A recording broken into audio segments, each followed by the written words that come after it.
안녕하세요. 목요일 비탐성에 오신 우리 비치교회 성도님들을 환영하고 축복합니다.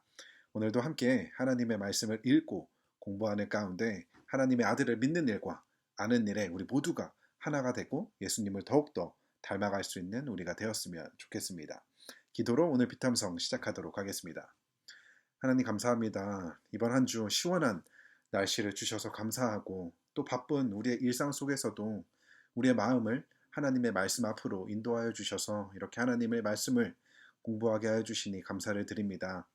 오늘 말씀을 함께 공부하는 가운데에 하나님의 말씀을 깨닫는 지혜를 우리에게 허락하여 주시고 우리의 삶이 하나님의 말씀으로 변화되는 귀한 시간이 되게 하여 주옵소서. 감사를 드리며 예수님의 이름으로 기도했습니다. 아멘. 네, 오늘 저희가 함께 공부할 말씀은 고린도전서 6장 12절부터 17절까지의 말씀입니다. 오늘도 저희가 5장에서 계속 다루었던 성적인 문제에 대해서 계속해서 이야기를 하게 될 텐데요. 5장에서는 구체적인 음란한 사건에 대해서 이야기를 했지만 오늘 본문은 고린도 지역에 만연했던 이러한 잘못된 성적 문화와 이러한 인식에 대한 부분들을 다루고 있습니다. 그리고 이러한 잘못된 인식이 고린도 교회 성도들에게서도 고스란히 이러한 것들이 스며들어 있었는데요. 오늘 함께 말씀을 보면서 그들이 갖고 있었던 잘못된 그들의 생각이 무엇인지 함께 살펴보도록 하겠습니다. 12절입니다. 모든 것이 나에게 허용되어 있습니다. 그러나 모든 것이 유익한 것은 아닙니다. 모든 것이 나에게 허용되어 있습니다. 그러나 나는 아무 것에도 제재를 받지 않겠습니다. 아멘. 고린도 교회 성도들이 가지고 있었던 구호와도 같은 이러한 생각은 바로 모든 것이 나에게 허용되어 있다는 말이었습니다. 이 말은 바로 그들에게는 자유가 있다는 것을 의미하고 있는 것이죠. 그런데 이 모든 것이 허용된다는 이 자유는 무엇을 의미하고 있는 것일까요? 단지 내가 하고 싶은 대로, 내가 원하는 대로, 내 마음대로 하는 것이 자유였을까요? 그렇지 않다는 것입니다. 바울은 모든 것이 허용되었지만 그 모든 것이 유익한 것은 아니라고 이야기를 하는 것이죠. 오늘 나에게 허락된 자유가 과연 나에게 그리고 다른 사람들에게 더 나아가 우리 공동체에게 유익이 되는지를 생각해 보아야 한다는 것입니다. 그리고 오히려 나의 자유를 가지고 만약 이 자유를 죄를 범하는 데 사용한다면 특별히 오늘 본문에서 다루고 있는 성적인 죄를 범하게 된다는 것은 제재를 받게 된다는, 다시 말해 노예가 된다는 것입니다. 죄를 짓는 이 자유가 다시 우리를 죄의 노예로 만들어버리게 된다는 것이죠. 우리는 하나님의 은혜로 구원을 받아 죄로부터 자유하게 되었습니다. 하지만 나에게 허락된 이 자유를 죄를 짓는 데 사용하게 된다면 우리는 다시 그 죄의 노예가 되어 다시 죄의 종노릇 하게 된다는 것입니다. 아담에게는 자유가 있었습니다.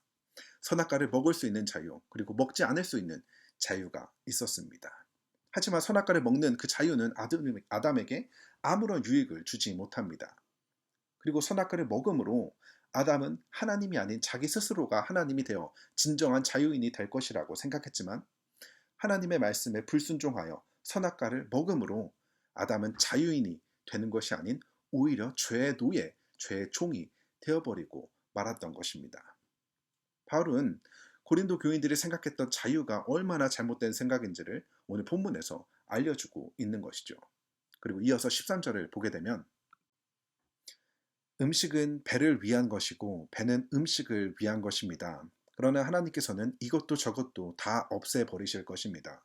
몸은 음행을 위하여 있는 것이 아니라 주님을 위하여 있는 것이며 주님은 몸을 위하여 계십니다. 아멘. 고린도 지역에 있었던 또 다른 구호와도 같은 말은 바로 음식은 배를 위한 것이고 배는 음식을 위한 것이라는 말입니다. 음식의 목적이 무엇이죠? 사진을 찍어서 인스타에 올리기 위한 것이 음식의 목적은 아닙니다.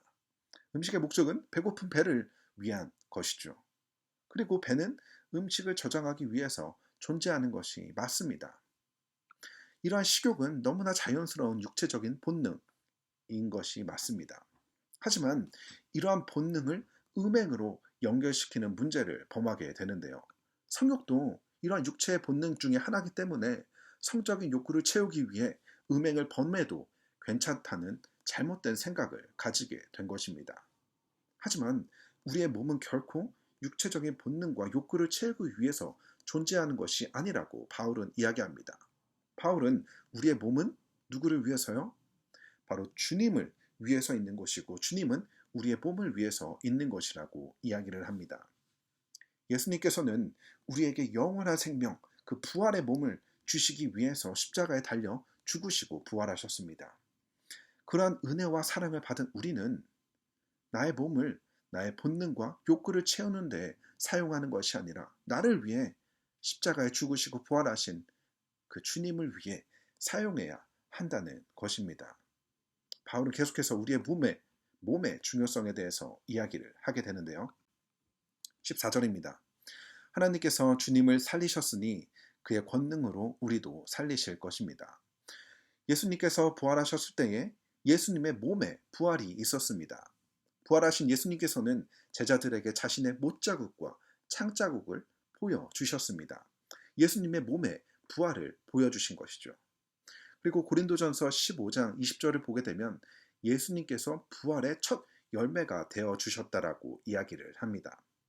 첫 열매가 되었다는 것은 앞으로 예수님의 재림 때에 예수님이 다시 오실 때에 이러한 부활의 열매들이 계속해서 일어난다는 것입니다. 다시 말해 우리도 부활의 몸을 가지고 하나님과 영원히 함께 된다는 것입니다. 바울은 이처럼 우리의 육체의 부활이 그리스도의 부활을 따라 함께 부활할 것을 강조하고 있으면서 이러한 육체의 음행을 하는 것은 절대 안 된다는 것을 경고하고 있는 것입니다. 이어서 15절과 16절 말씀을 보게 되면 여러분의 몸이 그리스도의 지체라는 것을 알지 못합니까? 그런데 내가 그리스도의 지체를 떼어다가 창녀의 지체를 만들 수 있겠습니까? 그럴 수 없습니다. 창녀와 합하는 사람은 그와 한 몸이 된다는 것을 알지 못합니까? 두 사람이 한 몸이 될 것이다 하신 말씀이 있습니다. 고린도 교회 성도들은 그들의 몸은 그리고 우리 빛의 교회 성도들의 몸은 그리스도의 지체라고 이야기를 하고 있습니다. 지체는 손과 발 같은 신체의 일부를 이야기하고 있으며 우리의 몸이 그리스도의 지체라는 것은 우리의 몸이 그리스도의 일부가 되었다라는 것입니다. 그런데 그런 그리스도의 일부인 성도가 자신의 몸을 창녀와 음행을 하는 데 사용하게 된다면 이것은 그리스도에게서 떨어져 나가 창녀의 지체가 되어버리고 만다는 것입니다. 결코 그리스도의 일부인 동시에 창녀의 일부가 될 수 없다는 것입니다. 우리가 그리스도의 일부라고 말하면서도 우리가 음행을 저지르게 된다면 우리는 결코 그리스도의 일부가 아닌 창녀의 일부일 것이라는 것입니다. 그리고 창세기 2장 24절의 말씀을 인용하면서 고린도 교회 성도들이 부부 사이에 누리는 아름다운 하나됨을 창녀와 음행을 통해 하나되는 끔찍한 일을 저지르고 있다는 것을 이야기하고 있습니다. 그렇다면 우리는 누구와 하나가 되어야 하는 것일까요? 우리는 영적으로 주님과 하나 된 사람들입니다. 17절입니다. 그러나 주님과 합하는 사람은 그와 한 영이 됩니다. 아멘. 우리에게는 우리의 몸을 사용할 수 있는 자유가 있습니다. 창녀와 합하여 그리고 음란물을 보며 우리의 몸을 죄로 더럽힐 수도 있고 주님과 합하여 우리의 몸을 거룩하게 가꾸어 나갈 수도 있습니다.